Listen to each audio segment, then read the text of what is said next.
Namaste and Jai Hind. He is the Minister for Youth and Sports. He is also the Minister for Information and Broadcasting. Avenues which are making the headlines and ministries that are always doing something and on their toes because there is so much information that's doing the round. Anurag Thakur ji, Namaste. Namaste. Always a pleasure speaking with you, Anurag ji.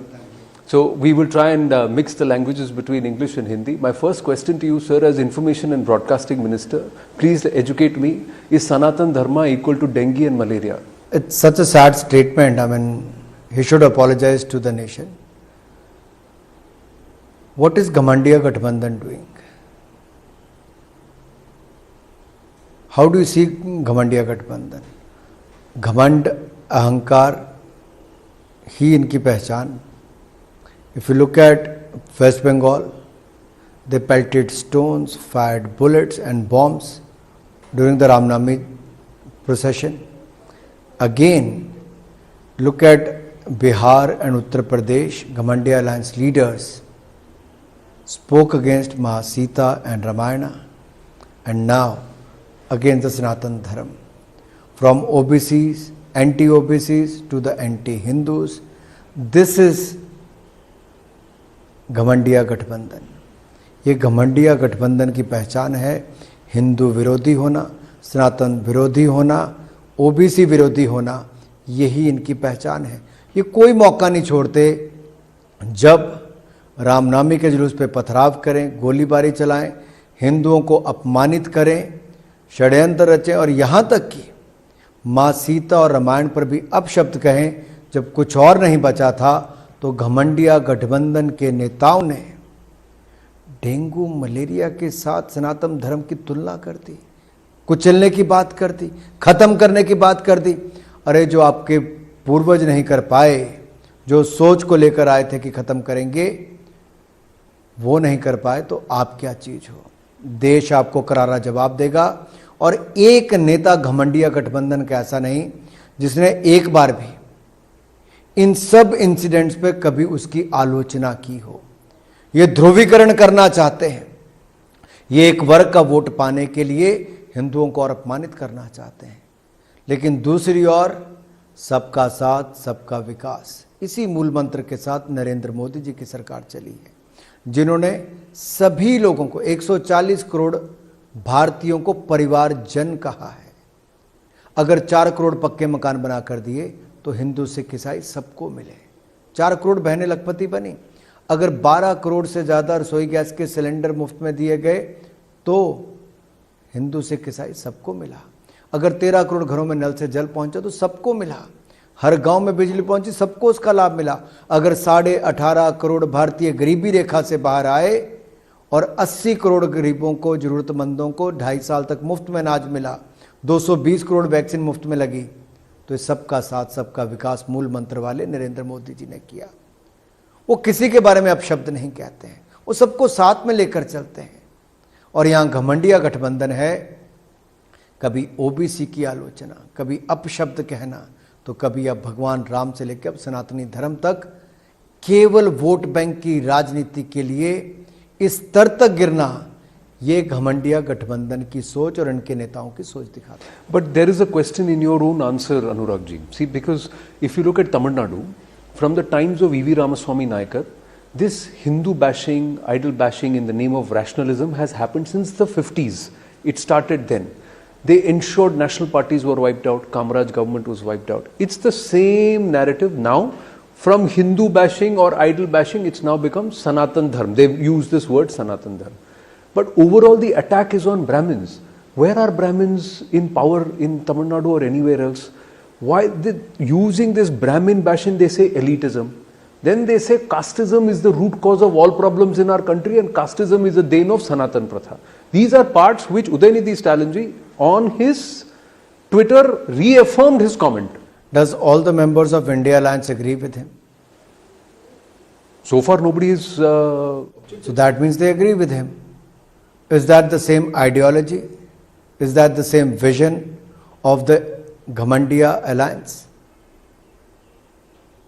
See, the issue is they have to come clean on this. Just for your vote bank politics, you can't stoop so low to divide the society for your political gain. If you have nothing to showcase as far as your government achievement is concerned, you are unable to pick leader of your Ghamandiya alliance, then you stoop so low to divide the society. So these kind of seats just for your political gains. See, because Kamal Nath ji talks about Hindu Rashtra, Rahul Gandhi talks about Mohabbat ki Dukaan, Priyanka Gandhi Vadra, there she's out there going to temples, visiting temples, praying. Rahul Gandhi was at a temple in Wayanad also. So on the one hand, the Congress is playing soft Hindutva, coveting Hindus. Their own allies in Tamil Nadu are standing there and saying Sanatan Dharma is bad, it's the root cause of all evil in our country. ये नफरत की दुकान है जहां चीनी समान है। ये देखिए, कभी चीन की भाषा बोलते हैं, कभी उनके पक्ष में बोलते हैं, और देश के अंदर आए तो कहने के लिए तो मोहब्बत की बात करते हैं, लेकिन हर किसी के तरफ से नफरत नफरत और नफरत ही इनके निकलती है। और ऐसे अनेकों उदाहरण हैं। ये चुनाव आते हैं तो कोई जनेऊ पहन के निकल पड़ेगा, कोई मंदिर पहुंच जाएगा। ये राहुल गांधी जी ने अनेक बार करके देख लिया। वहां पे छत्तीसगढ़ के मुख्यमंत्री भगवान राम का, they are working the Chitrakoot, that entire और यहाँ पर मध्य प्रदेश में हनुमान जी का। लेकिन कर्नाटक का चुनाव आता है तो आप बैन लगाने की बात करते हैं, आप ध्रुवीकरण का फायदा उठाते हैं, और आपको लगता है कि हाँ ये पोलराइजेशन होगी और हम राजनीतिक लाभ उठाएंगे। इनकी सोच केवल सत्ता में आने तक है, और सत्ता में आने के बाद जैसे कांग्रेस शासित राज्यों में एक बार नहीं कई बार पेट्रोल और डीजल के दाम बढ़ा दिए। उस समय बढ़ाए जब केंद्र में मोदी सरकार ने दाम कम किए जनता को राहत देने के लिए। राजस्थान में सबसे महंगा पेट्रोल डीजल है। हिमाचल की सरकार को बने 6 महीने हुए 2 बार पेट्रोल डीजल के दाम बढ़ा दिए। क्यों? ये फेल हो गए गवर्नेंस के नाम पे। राजस्थान की कल की घटना देखिए, एक आदिवासी महिला को निर्वस्त्र करके गांव में घुमाया जाता है। हर दिन राजस्थान में 17 से 18 केसेस महिलाओं के प्रति अपराध, अत्याचार और बलात्कार के ऐसे आते हैं। क्या श्रीमान राहुल गांधी जी बांसवाड़ा तो गए रैली करने, भीलवाड़ा में जो युवती के साथ रेप हुआ, दलित युवती के साथ मार दिया गया, आप गए क्या? मुख्यमंत्री के घर से 5 किलोमीटर की दूरी पे राजस्थान में रेप हुआ महिला का, 10 साल के बच्चे के सामने मां मर गई। ऐसी अनेकों घटनाएं। मुख्यमंत्री के अपने जिला में 3 लोगों को जिंदा जला दिया गया। कहां है ये सरकारें? मणिपुर पहुंचते हैं कई हजार किलोमीटर दूर। हमने पहले दिन कहा कोई भी ऐसी घटना हुई वो देश और समाज को शर्मसार करती है, लेकिन राज्य की सरकारों को उचित कदम उठाने चाहिए। यहां गहलोत सरकार सोई हुई है, जहां कानून व्यवस्था चरमरा गई और भ्रष्टाचार का बोलबाला है। वहां पे राहुल गांधी जी नजर नहीं आते हैं। वहां ये घमंडिया गठबंधन के लोग हाथ पांव फूल जाते हैं। तो आनंद जी, सबसे बड़ा सवाल ये खड़ा होता है, राजनीति के चलते कितना गिरने वाले हैं। ये तो देश के बाहर जाके दूसरे देश की धरती पर भारत की छवि को गिराने का काम करते हैं। ये तो चीन में जाकर राजीव गांधी फाउंडेशन में पैसा उनसे लेते हैं। ये तो डोकलाम पे चीन अतिक्रमण करने का प्रयास करता है, तो उस समय भारत के प्रधानमंत्री तो बॉर्डर पे सेना का मनोबल बढ़ाने जाते हैं। लेकिन श्रीमान राहुल गांधी जी चीन के अधिकारियों के साथ गुपचुप बैठक करते हैं, एग्रीमेंट साइन होते हैं, पैसों का लेन देन होता है। ये राजीव गांधी फाउंडेशन में आया पैसा किसको गया, किस काम पे लगा, आज तक जवाब नहीं कांग्रेस दे पाई। There is a lot which the opposition will try and do. Now they have come together, it's a comedy of contradictions, as I quote some people. But let's focus on the positives now. They will want to say their thing and they will want to drag the narrative there. What's the narrative with the government? Before I come to the G20 aspect, I want to ask you what's going to happen soon after G20, this special session of Parliament, 18 to 22nd. What is going to happen? What's the thought behind it? Let me first say about the narrative about the government. We always believed in the development model, and good governance and development is our achievement. सुशासन और विकास, यही हमारी पहचान। और Bharatiya Janata party ने 9 साल तक नरेंद्र मोदी जी के नेतृत्व में इस एनडीए की सरकार ने शानदार काम किया। दुनिया की 10वीं सबसे बड़ी अर्थव्यवस्था से दुनिया की 5वीं सबसे बड़ी अर्थव्यवस्था बने। 18.5 करोड़ गरीबों को गरीबी रेखा से बाहर निकाला। 4 करोड़ बहनों को लखपति बनाया, पक्के घर देके। वो सारी में आपकी योजनाओं में जाने की बजाय हमने वो सब कदम उठाए जो गरीब कल्याण के थे। सबसे तेजी से बढ़ने वाली अर्थव्यवस्था भी बने। खेलों के क्षेत्र में हम I'll come to sports in a bit. Sorry to interrupt you. ये स्पेशल सेशन सरकार का अधिकार है। नहीं, पर इसका थॉट प्रोसेस क्या है? कॉमन कोड है, कॉमन पोल है, विमेन्स रिजर्वेशन बिल है. Why suddenly just exactly a week after G20 summit is over this has been called? So it's set the rumour mills abuzz. And मजे की बात यह है कि अब ये कहा जा रहा है कि आप जरा आईएनबी मिनिस्टर से पूछे, थोड़ा इन्फॉर्मेशन दे. इस सरकार में इन्फॉर्मेशन नहीं मिलता, किसी को पता नहीं होता. इंतजार का फल मीठा. और ये पार्लियामेंट्री अफेयर मिनिस्टर बताएंगे इसका एजेंडा क्या है, क्यों विशेष सत्र बुलाया गया. हमारे देश के लिए अगले कुछ दिन बहुत महत्वपूर्ण है, क्योंकि G20 की अध्यक्षता भारत को मिली, एक बहुत बड़ा पल है. और G20 ना कभी ऐसा पहले हुआ ना भविष्य में होगा, ना भूत और ना भविष्य में, मैं कह सकता हूँ, क्योंकि इसमें नरेंद्र मोदी जी ने खुद व्यक्तिगत रुचि लेके भारत की कला, संस्कृति, साहित्य, परंपरा, इनसे तो दुनिया को अवगत कराया ही. देश के हर राज्य, यूनियन टेरिटरी में 60 शहरों में 200 से ज़्यादा मीटिंग में कई हजार विदेशी प्रतिनिधि उसमें आकर भाग लिए. Y20 जो केवल एक एंगेजमेंट ग्रुप है, हमने उसमें 16,000 से ज़्यादा कार्यक्रम किए. 26 लाख से ज़्यादा युवाओं की सीधी भागीदारी हुई. करोड़ों युवाओं को तो जोड़ा. आप देखिए, इसको जन जन तक पहुंचाने का और G20 का बस ये बंद कमरे तक सीमित रख के जनता तक ले जाने का, ये केवल प्रधानमंत्री मोदी जी कर पाए. और जो भारत की पहचान, महिला नेतृत्व, विकास, कोई भी क्षेत्र हो, राष्ट्रपति जी से लेकर अन्य हमारे वुमेन पायलट से लेके, सेल्फ हेल्प ग्रुप से लेके, आर्म्ड फोर्सेस से लेके बाकी सब, वो भी है. तो हमारी डिजिटल करेंसी, डिजिटल पेमेंट, जिसने भारत की एक नई ताकत दुनिया भर में टेक्नोलॉजी के क्षेत्र में दिखाई, ये नए भारत की नई पहचान है. और नए भारत में दुनिया उम्मीद देखती है, भारत के नेतृत्व में उम्मीद देखती है. यानी कि the world see hope in India and in the India's leadership. And that is how Modi ji has emerged in the last 9 years as the world's most popular leader. Whether from G7 to G20 to BRICS to other conferences, he has contributed a lot, and the world look at him with a ray of hope. No, because there are many who would also say that you've used G20 presidency to try and also use it for electoral gains. Saying we brought G20 to India, we've become the president, so you give Prime Minister the vote, give him another chance. The other counter is that you're saying we are the 5th largest GDP. Yes, we are. We're proud of it. But in terms of per capita, we are still one of the poorest countries in the world. So where is the growth story? अच्छा वो आपने सवाल पूछा, क्योंकि G20, मैंने कहा अध्यक्षता करना केवल बंद कमरे में बैठक हुई चले गए, वो नहीं हुआ. ये भारत का इतिहास, भारत की सोच, भारत की परंपराएं और भारत की नई पहचान, इस सब से दुनिया को अवगत करवाया. India has become the voice of global south, और एक ग्लोबल साउथ का नेतृत्व एक तरह से भारत कर रहा है.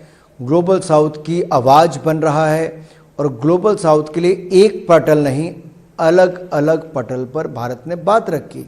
इसलिए मैंने कहा, चाहे G7, G20, ब्रिक्स, क्वाड, कहीं पर भी हो, ग्लोबल साउथ की आवाज भारत बना. एंड पोस्ट कोविड-19 pandemic, with the geopolitical equation changing, India's role has emerged. There is more people in favor of India. If you look at various global leaders saying Modi is the boss, Modi is true patriot, Modi is the most popular leader, from so on and so on. It never happened in the past. So we don't have to say it. People see it and they believe it. And the second issue is, do you think this will give you vote? If the Congress thinks so or the opposition thinks so, then good luck to them. We have delivered it, we have done it, and we have done it with a fashion and with a lot of passion. Why I am saying so is, हमने केवल करने के लिए नहीं किया जी, एक पहचान दिखाई है. योग तो भारत करता था, आज पूरी दुनिया करती है. स्पेस सेक्टर भारत बहुत पहले कर सकता था. अटल जी ने चंद्रयान-1 के लिए पैसा दे दिया था, शुरुआत तब हुई। कांग्रेस ने तो आके केवल उसको जवाहर नाम देने का ही काम किया था वहां पे। हमने तो शिव शक्ति दिया तो उनको बहुत मिर्ची लगी है। इनको जवाहर नाम से मिर्ची नहीं है जी, लेकिन शिव शक्ति के नाम से मिर्ची लगती है। लेकिन चंद्रयान-2 में कांग्रेस ने बजट में पैसा नहीं दिया बल्कि कम कर दिया। इन्होंने भारत के विकास को रोकने का काम किया। मोदी जी ने मंगलयान से लेकर चंद्रयान तक, हमारी जेवलिन की फील्ड से लेके चंद्रमा तक तिरंगे झंडे को वो पहचान दिलाई है। ऑपरेशन गंगा में यूक्रेन से निकाल कर लाए तो सीरिया, टर्की, अफगानिस्तान, नेपाल, यहाँ पे फर्स्ट रिस्पॉन्डर के रूप में भी भारत निकल कर आया है। ये भारत की नई छवि, नई पहचान है, इसको तो आप नहीं छीन पाओगे।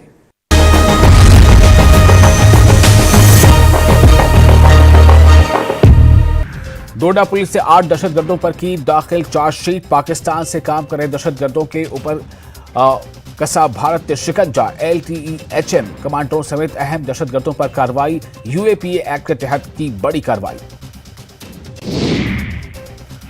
डोडा में SIA की बड़ी कार्रवाई। डोडा से मजीद 2 दहशतगर्द गिरफ्तार। फिरदौस अहमद वानी और खुर्शीद मलिक नामी दहशतगर्द गिरफ्तार। 48 घंटों में जुमला 10 दहशतगर्द गिरफ्तार। 370 को लेकर सुप्रीम कोर्ट का फैसला होगा। लोगों के लिए मुवाफिक और रियासती दर्जे की बहाली और इंतखाबात कराने में सुप्रीम कोर्ट से जाए उम्मीद। रिवायती सियासत में बदलाव लाने के लिए हर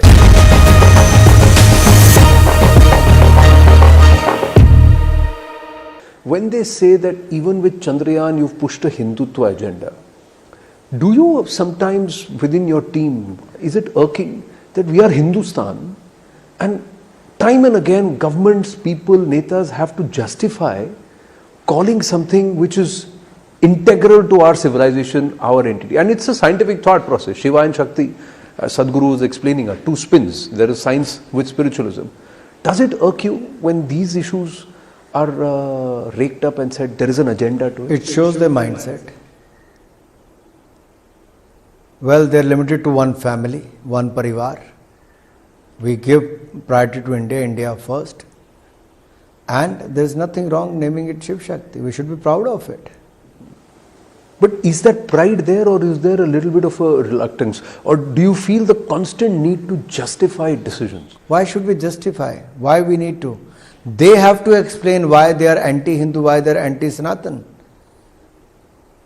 अगर वो रामनामी के जुलूस पर बम धमाके करते हैं, गोलीबारी करते हैं, रामायण को अपशब्द कहते हैं, मां सीता को अपशब्द कहते हैं, और अब सनातन धर्म पर ही कुचलने का, मारने का, खत्म करने की बात करते हैं, तो जवाब तो देना होगा इस गठबंधन को जो घमंड से भरा हुआ है, अहंकार से भरा हुआ है। और एक घमंडिया गठबंधन को जवाब देना ही पड़ेगा, नहीं तो देश की जनता ने पहले भी जवाब दिया। हमने जो कहा वो करके दिखाया। 370-35 से हटाने की बात की, हमने किया, खत्म किया। आज कश्मीर में शांति है, चैन है, वहां पे विकास हो रहा है, पर्यटन बढ़ रहा है, G20 भी हुआ। दुनिया की बड़ी ताकतों ने रोकने का प्रयास किया, बहुत सफल हुआ। और सबसे बड़ी बात यह आनंद जी, अब तो नेहरू गांधी परिवार के लोगों को छुट्टी मनाने के लिए भी जम्मू कश्मीर जाने का अवसर मिला है, क्योंकि शांति हो गई है, मोदी जी के कारण हो गई है। अब वो लेह लद्दाख में बाइक भी चला सकते हैं, क्योंकि यूनियन टेरिटरी का दर्जा हमने दे दिया है। इन्होंने 70 साल तक केवल जख्म ही दिए थे 370-35 से देके, 40,000 लोगों की हत्याएं वहां पे हुई। इसलिए आप इन पे मत जाइए, इनको कोई नहीं सुन रहा जी उस दृष्टि से।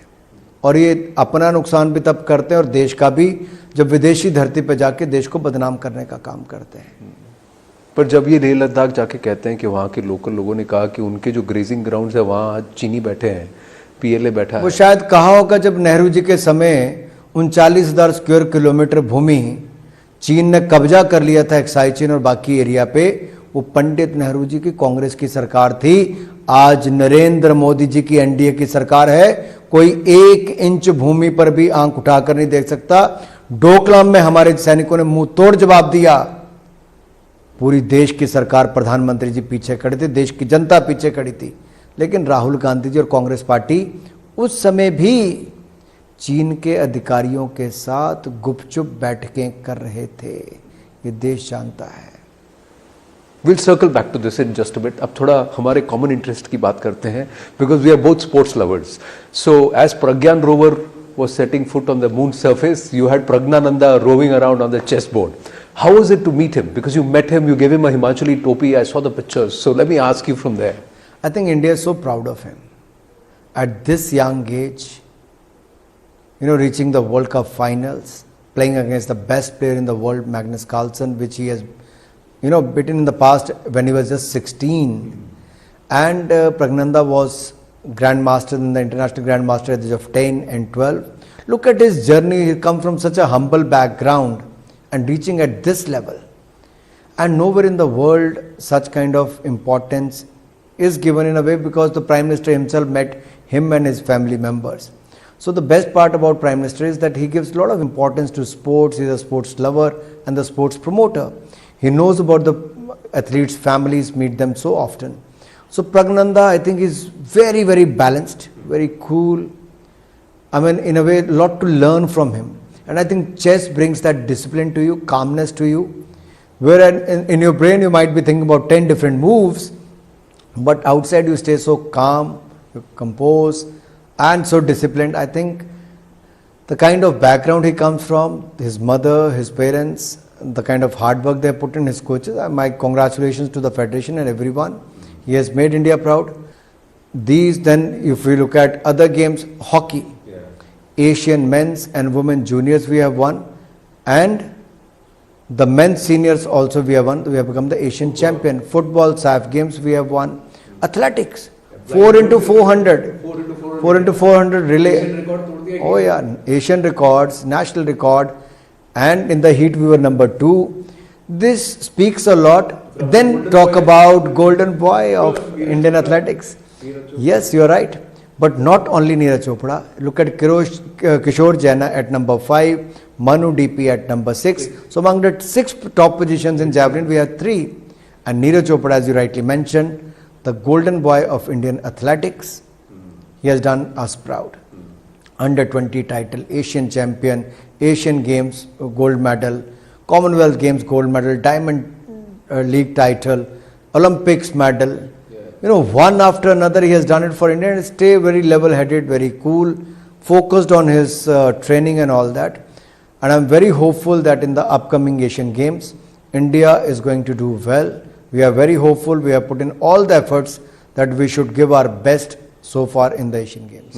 Paris 24 पे निगाहें हैं कि 2036 अहमदाबाद पे निगाहें? No, हमारी दोनों पे निगाहें. Paris 2024, we should give India's best performance. But 2036, I'm also preparing a roadmap for our athletes, federations, that what should be our target for the 2036. That we are preparing, that how many medals India can win by 2036.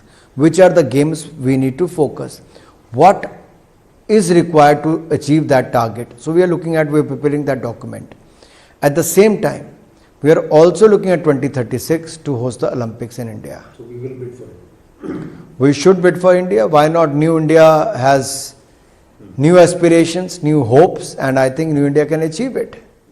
There is the World Cup also around us. India is going to be hosting the Cricket World Cup. Are you excited about it? Are the preparations in place? Although the ministry is not directly involved, it's the BCCI. But you have already had experience in the BCCI, so I can ask you this. Yeah, as a former cricketer and the former BCCI president, or as any Indian, we love sports and cricket is in the heart. So I think it's a big moment for India once again to host the World Cup. Earlier when we hosted it, we didn't have the world's largest cricket stadium. Today we can proudly say Narendra Modi Cricket Stadium is the world's largest cricket stadium. And to watch a live match in the Narendra Modi Cricket Stadium is a real treat. India-Pakistan, then the World Cup finals. I think 2 games, if you're going to have 1,25,000 people in the ground, you're going to see thousands of them moving around just waiting for a ticket to be, available. So I think it's a good sign of India that we are hosting big tournaments from Asia Cup to other such championship, FIDE, Chess Olympiad and all that. But I think with this Cricket World Cup and IPL kind of tournaments, it brings a lot of self-employment or jobs and revenue to the country, and the promotion of the game, sport as well. So I think it's good for the economy. It brings a lot of tourists as well. I'll share a quote with you. I mean, like one of the Twitter handle of Bami Army, they tweeted the Dharamshala Cricket Stadium photo that we have a India-England match which they're going to play next year at the test match. Millions of views on that. People are keen to come to Dharamshala to see the stadium and the Dauladar peaks. So I think how one cricket ground can also bring a lot of tourism, employment, or self-employment to so many people around that. So I think India should look at hosting more and more events. We have started doing that, but in coming years we should host more and more tournaments. I think BCCI is putting in all the efforts to. As a cricket fan पूछ रहा हूँ आपको, not as a. मैं तो चाहता हूँ settle भी हो और विजयी भी हो. अच्छा चलिए अब वापस लास्ट 2-3 सवाल. We'll come back to G20. In the build-up to G20, there is an effort to derail narratives. Now, be it external forces, we saw what's happening with our metros, with some elements trying to put the K factor and those kind of messaging.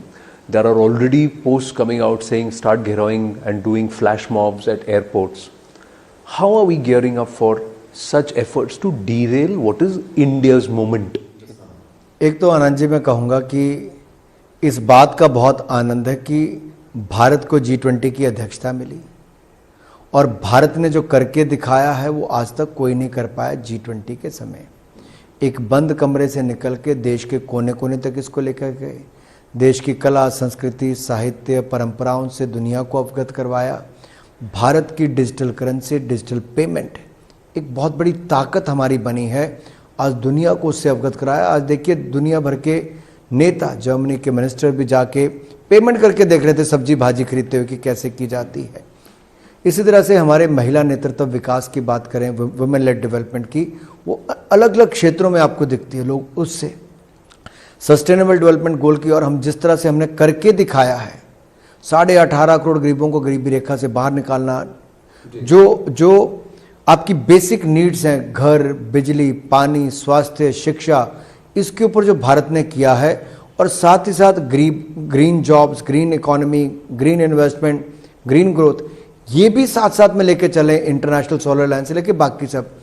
तो आप केवल एक पहलू के ऊपर मत देखिए कौन आ रहा है कौन नहीं आ रहा.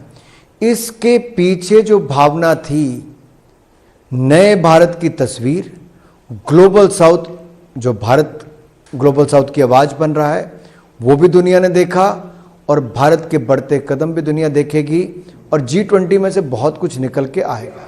नहीं, पर आपने तो बहुत कुछ कहा, पॉजिटिव्स तो मैं भी जानता हूं, लेकिन नैरेटिव की बात कर रहा हूं. नैरेटिव इस बात से कि जो सेसेशनिस्ट एंटिटीज हैं वो कुछ आके माहौल खराब करते हैं. कुछ बड़े नेशंस हैं जो नहीं आते हैं, उनके लीडर्स कह रहे हैं कि अब हम नहीं आ रहे हैं, उनका कुछ अलग एजेंडा चल रहा है. ये सब किसी न किसी तरह से मैसेजिंग है. And the other thing is, जिसको नैरेटिव घुमाना है या नैरेटिव को कंट्रोल करना है सॉफ्ट तरीके से, they will do it. So if there is a West, if there is China, where is the India narrative going to hold?